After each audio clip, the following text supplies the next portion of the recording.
pas évident. Par contre, le temps passe.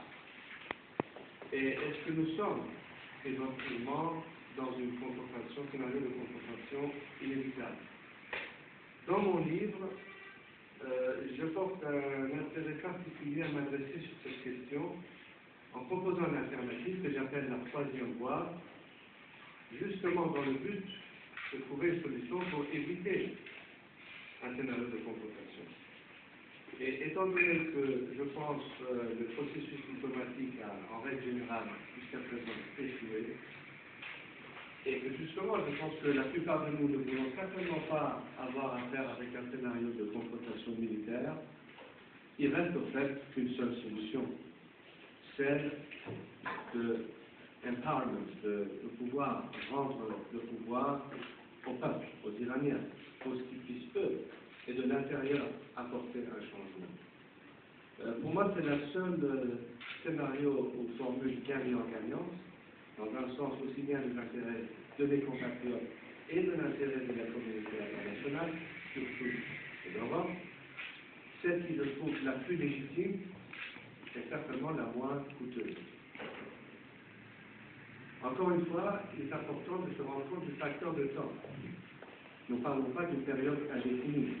Il y a une course contre la montre.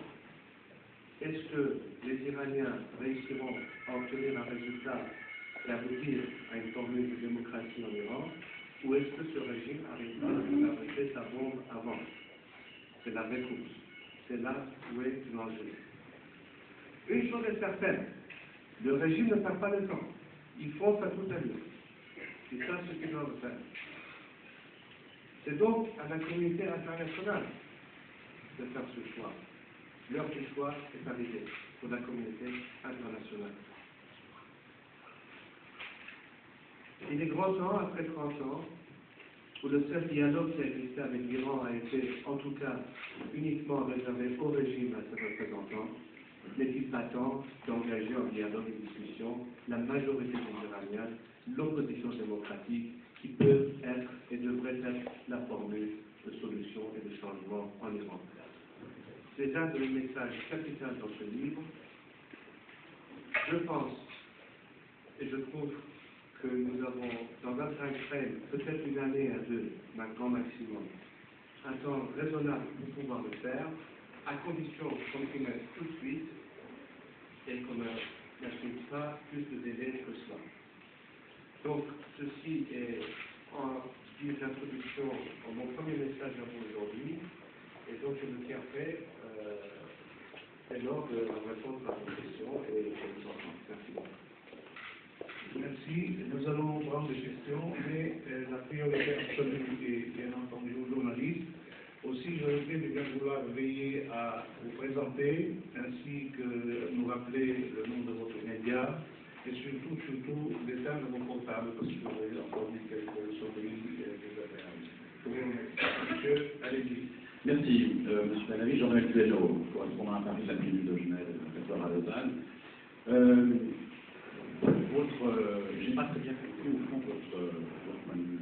Vous cherchez quoi de la communauté internationale? Qu'est-ce qu'elle peut faire, la communauté internationale, pour vous aider concrètement à élaborer une démocratie en Iran? Là, je ne vois pas très bien votre je pense que j'ai expliqué quand même assez longuement dans le livre, donc je ne vais pas vous révéler mon livre aujourd'hui, je vais vous donner un titre bref. En principe, de quoi il s'agit? Une des stratégies de faire pression sur le régime aurait été, en partie, par exemple, des sanctions économiques ou diplomatiques visant le régime. Est-ce que cela est nécessaire? Oui. Est-ce que cela a un effet? Bien sûr. Est-il suffisant? Non. Dans une stratégie de forcer un changement de comportement à un régime, si ce n'est pas dans le but de faire changer le régime, qui d'ailleurs n'est l'affaire d'aucun gouvernement étranger, ça c'est l'affaire des Iraniens et c'est à eux de décider. Mais si l'intérêt est de faire pression sur un régime, il faut bien que tôt ou tard cette pression se passe de l'intérieur de ce pays.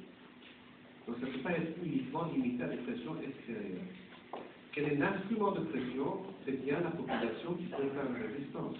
Ce sont bien tous les réseaux qui existent aujourd'hui à l'intérieur du pays, dans les secteurs différents de notre société, la classe ouvrière, les étudiants, les femmes, les communautés ethniques,